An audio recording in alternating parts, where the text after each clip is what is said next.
Let's run down every matchup for Week 11 and help you make those tough wide receiver start-sit decisions. We do have 4 teams that are going to be out in Week 11. That's the Cardinals, the Panthers, the Giants, and the Buccaneers. Here are your must-start receivers for Week 11. Terry McLaurin, A.J. Brown, Justin Jefferson, Amon-Ra St. Brown, Garrett Wilson, Puka Nacua, Cooper Kupp, Jamar Chase, and Nico Collins if he actually plays. Before we set those fantasy lineups, let's set those picks on Underdog. You can still do NFL pick'ems at any time during the week, and if you haven't tried Underdog yet, let's start you out with a freebie. Jalen Hurts just going higher than 0.5 total yards on Thursday night. That's a free pick that you get. You get that free pick plus a deposit match all the way up to $1,000 worth of bonus cash on your first deposit if you use code NGAME when you check out as a new customer. So in that Thursday night tilt, got 2 must-start receivers. Let's go to the number 2 guys on each side. I guess Noah Brown is technically still the wide receiver 2 for Washington, although you wouldn't know it from the box score last week. No, not the biggest Noah Brown game, but I mean, he is involved here. This isn't the best matchup against the Eagles. What's really the upside here for Noah Brown? I'm going to avoid Noah Brown this week. I think there's a way to justify putting him in my lineup here. Again, he might get you something, but again, he didn't really do anything last week. So let's say this week you could avoid him. Now, I'd like to say you could just start Devontae Smith every week, but he does tend to disappear. Are you worried that he's just not completely healthy? No, I'm not worried about that. I just think it was one of those games last week. Jalen Hurts got all the touchdowns by rushing and sneaking, and they really didn't need to throw the ball much against that Cowboys offense that put up no fight. So it's not the best matchup here. We talked about it. The Commanders have gotten better in this secondary, but I still have a hard time not calling Devonta Smith a strong start. Maybe I'm too high on him still, but I still think he's a strong start. I continue to feel like I'm always a little too high on him. I'm going to drop him down a little bit to the solid tier this week just because that Commanders defense has gotten better, especially in the secondary here. You know the upside, but you also know the downside, so play at your own risk. The Raiders are going to take on the Dolphins in Week 11. Jacoby Myers is probably the only Raiders receiver we need to talk about, but hey, he's going to get a lot of targets, so what's that worth to you? It's worth something. I mean, he's been actually pretty good since Devontae Adams has been traded. This isn't the best spot for him against this Dolphins secondary, but the targets are there, the floor is there. I think he's a solid start this week, just doesn't have the biggest ceiling. That sounds fair. He's solid just because of the huge target share he should get, regardless of who's at quarterback. Gardner Minshew should at least be able to get in the ball a few times. Now for the Dolphins, well, the good news is Tyreek Hill did play on Monday night. The bad news, he just still does not look like the cheetah. When is that big game going to come? We can't say he's a must start anymore. Could you consider sitting him? I don't think you can sit Tyreek Hill. I know he hasn't lived up to what we expect from Tyreek Hill this year, but at the same time, I have a problem not calling him a strong start. He always has so much upside, and it's the Raiders. He's still a strong start for me. It's the Raiders. Again, one play could change things. I still think there are very few receivers, just the guys we've already talked about as the must-starts, that you're going to sit him for, so still a strong start. And then there's Jalen Waddle. Did finally make a big play on Monday night, but how strongly do you feel about him? I still can't feel that strongly about Jalen Waddle. Even in this matchup, I'm just going to say still just a flex start for me. Yeah, I really now have to wonder, is there something just wrong with this Miami offense fundamentally? There's a lot of targets being distributed to other places. The tight end Jonnu Smith they didn't have last year. Devon Achane, the running back. All told, now Jalen Waddle just has to be a risky flex. Next, we got the Browns at the Saints. The main guy for Cleveland looks like Cedric Tillman. I might have forgot about him after their bye week. Where do you rank Tillman in Week 11? I want to be really in on Cedric Tillman. It's the Saints. Their defense have been terrible, but they did show a little fight last week. But at the same time, I'm not buying into this Saints defense is all of a sudden elite. Cedric Tillman has been nothing but very good since Jameis Winston has taken over. I kind of want to put him in the strong starts, but I think that's going overboard. I'm going to put him in the solid starts. Yeah, that might be a little overly optimistic. I'll say he's a solid start too, though. Yeah, I'm not worried all of a sudden about this Saints defense. They were all jazzed up first game under their new interim coach. Reality will probably sink back in. Like Tillman has been getting so many targets.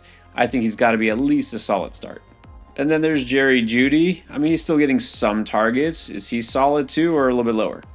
I have him lower than Tillman, but I still have him in the solid start tier because he's getting a ton of targets. He has a very nice floor in your PPR league, so I'm going to say he's solid as well.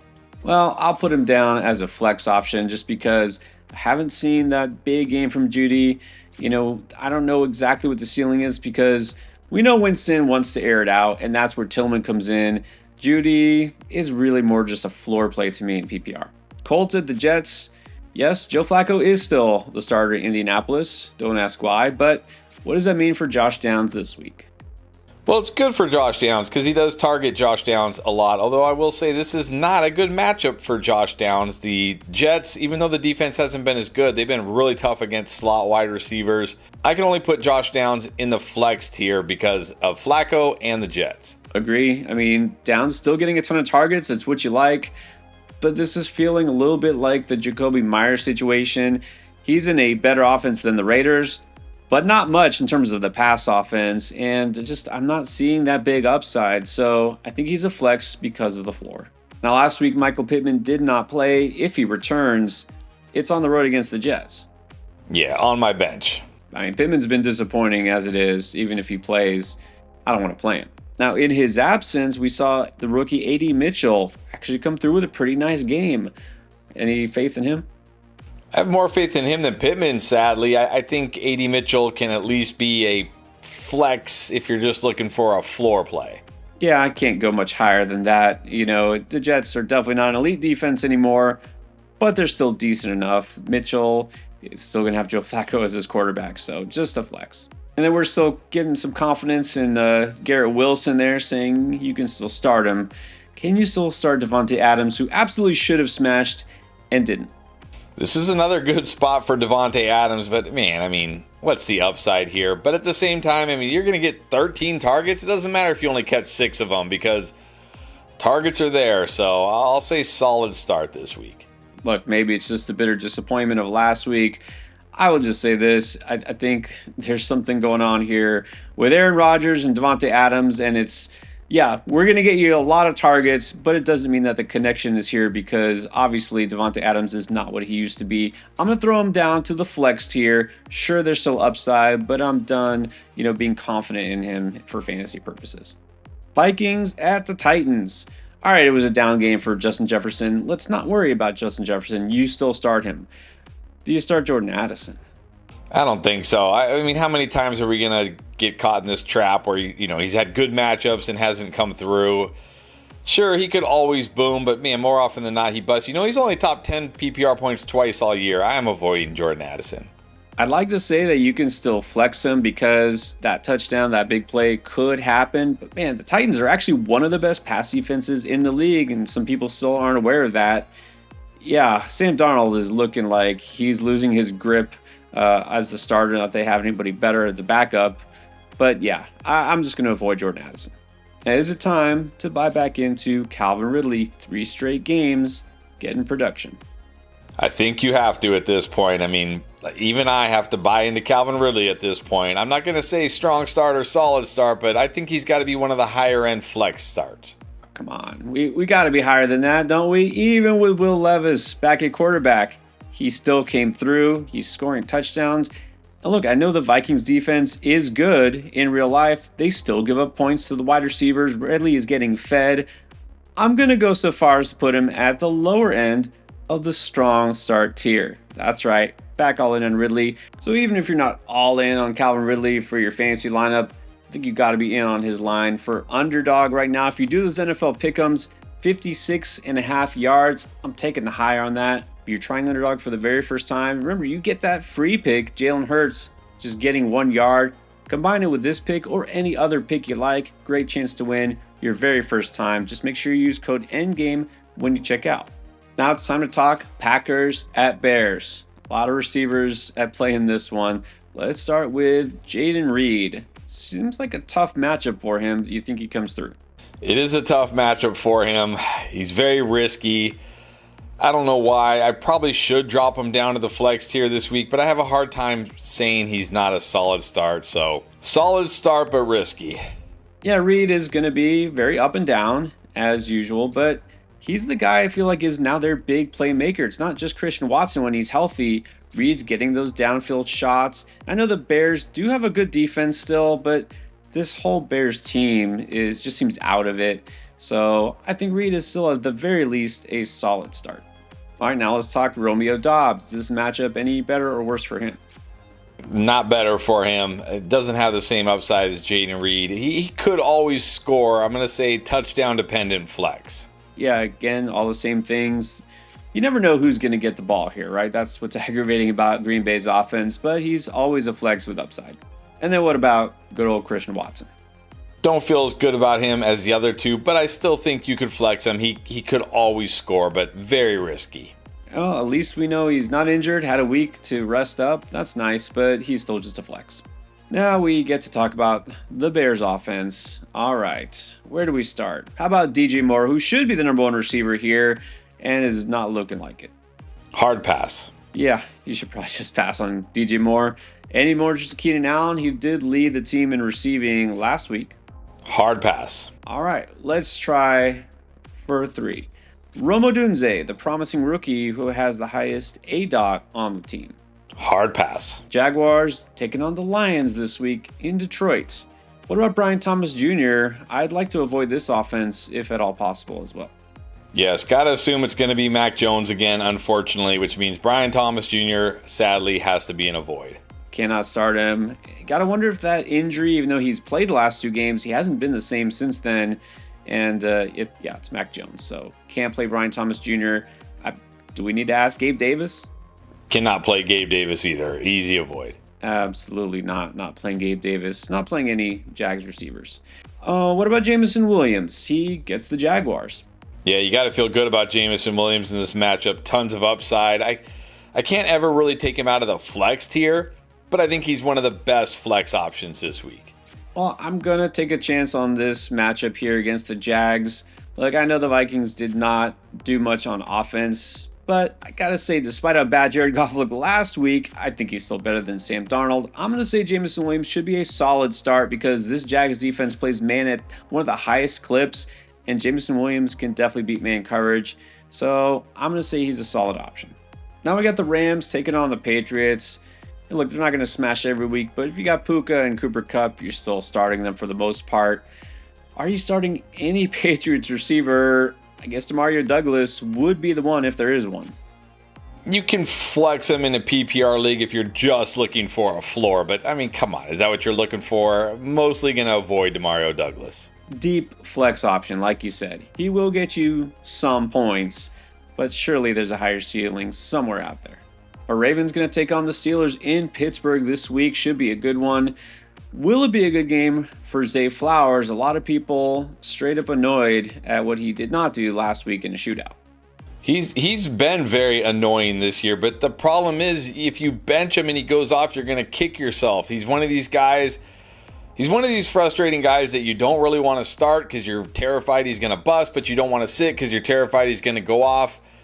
It's not a great matchup against the Steelers, but he's come through in bad matchups before. I'm going to put him in the solid start tier. It'd be very hard to bench him. Yeah, I always have a hard time benching him. I know people really focus on those down games because you expect him to be good. But hey, he's had a lot more ups than downs, especially the last few weeks. The way this Ravens offense is rolling, I want to put him even higher. I can't because I know the risk, but he's at the very least a very solid start. And don't look now, but it's still Rashad Bateman as the number 2 receiver in Baltimore, not Deontay Johnson. I don't know how to explain that, but do we still have to take a look at Bateman? You can. You could flex him. There's worse flexes out there. Not my favorite, but he's at least like a low-end flex. Well, I think he's got to at least be a flex option if Deontay is not going to take over or at least be involved in any way. And I don't think there's anything pointing to that happening, so I guess he's still a flex. And now with George Pickens, is this just too obvious of a must start because it's the Ravens? It is, but I don't care. He's got to be like one of the next closest wide receivers to the absolute no doubt must starts there are this week. Very, very strong start. There's really no way you can not take a shot on George Pickens and the massive upside. Look, maybe it doesn't happen, but are you really going to want to find out with him on your bench? No. Seahawks get the Niners this week coming off of their bye. We're going to assume DK Metcalf is good to go and ready to play. If so, do you just plug him in your lineup? You have to. This guy's been mostly great this year, and I know the 49ers typically do a good job against DK Metcalf, but I can't bench DK Metcalf. He's still a strong start. DK Metcalf, George Pickens, Zay Flowers. The ups are really high and the downs are really disappointing, but you do not want to bench him because you never know when that big game is coming. If you got DK, you got to consider him a strong start. Now with DK back, presumably, what does that do to JSN? When last we saw, he was going ballistic. Yeah, this is a very tough matchup for him, though, specifically out of the slot. The 49ers, very strong against slot wide receivers. I'm going to say you can flex him this week, but he's risky. Not going to put too much stock into that one game when Metcalf was out, and even so, it's just one of those games. He's a flex option, but don't get carried away here based on his previous game. And where does that put Tyler Lockett, the veteran? Tyler Lockett I can pretty much avoid if DK Metcalf is back. Well, I think Lockett is at least flexible. I mean, I can say Demario Douglas is worth flexing. I could say Tyler Lockett is at least worth a flex for his floor. Now, Deebo Samuel isn't going to be a must-start this week because the matchup isn't nearly as good. And look, even though it was Tampa Bay, he did not smash. What does he do this week? You never know with Deebo. He's another one of these guys. He can go off for a huge game or he can just kind of like be okay. So I would have a hard time benching Deebo Samuel. I still think he's a strong start.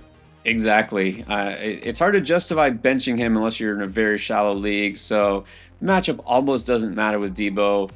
Let's just say he's still a strong start. The guy who did lead the Niners in receiving was Juwan Jennings.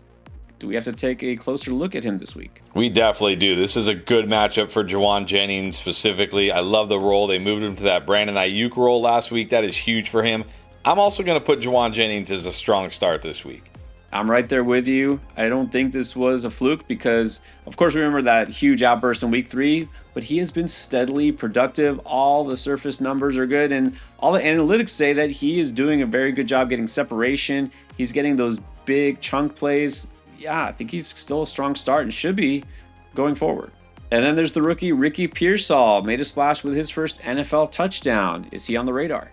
I think he's on the radar. I don't expect a 46-yard touchdown again, but I think because he's in this offense and he's getting involved, he's a risky flex. That's exactly what I said on the waiver wire video. You can pick him up as long as you don't expect too much. Those touchdowns will come once in a while. Know that the target share isn't going to be there with Deebo, with Juwan Jennings, with George Kittle and CMC, so a flex with some upside. Now let's talk Falcons at the Broncos. So Drake London, hopefully he played him last week, had himself a pretty nice game against the Saints. This is a much tougher matchup though. Much tougher matchup. You got to think he's going to face a lot of Pat Surtain. Man, it would be tough to bench Drake London, but at the same time, it'd be tough for me to start him. I'm going to only put him in the flex tier this week, and even that, he's a bit risky. I'm not quite as worried about the Surtain shadow as I was before because we've seen some receivers thrive against Denver. I know it's not going to be a big game for him, at least I don't expect it, but I'll say he's at least a solid start because he's getting targets. He definitely has touchdown upside. You think the Falcons should be motivated this week to win. So where does that put Darnell Mooney? You got him lower than a flex? Are you avoiding him? No, I'll keep him in the flex tier because he's getting involved, and I don't know if he'll get as much Surtain as Drake London, but you still can't feel good here, so only a flex this week. Yeah, I don't think that's fair. I can never avoid Mooney. He's been so consistently good, but in a tough matchup, let's say he's in the flex tier. And then for the Broncos, Courtland Sutton continues to be that alpha in that offense. What does he do against Atlanta? I don't know, but he came through last week when I didn't think he would. So at this point, I got to just put Courtland Sutton as a solid start and move on. Exactly. In decent or tough matchups, he's a solid start. If it were a better matchup, he'd be even higher. All right, now it's time to talk Chiefs and Bills. Both teams made a move to get a veteran wide receiver. Let's talk DeAndre Hopkins here. What does he do against this Buffalo secondary?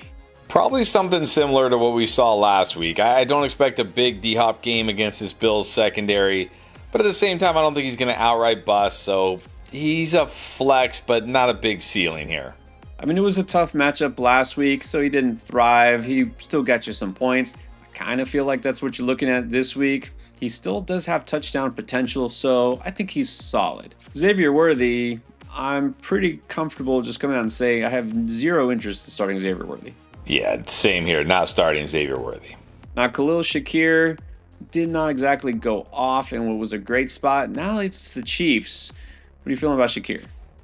I still feel like Shakir is okay. He gets the targets and he pretty much catches every target that's thrown to him. Just probably doesn't have a big ceiling this week. So again, a flex play, but not the biggest ceiling. What disappointed me is that he really should have taken advantage of the fact Keon Coleman didn't play, Amari Cooper didn't play, and then Dalton Kincaid got hurt. So sure, he did get targets, but it was just, again, a little dink and dunk, nothing major. And Curtis Samuel resurfaced. He still gets you a floor. I think he's at least a flex option this week. And speaking of Amari Cooper, may or may not play this week. If he does, do you have interest? Still no interest in Amari Cooper. I'm avoiding.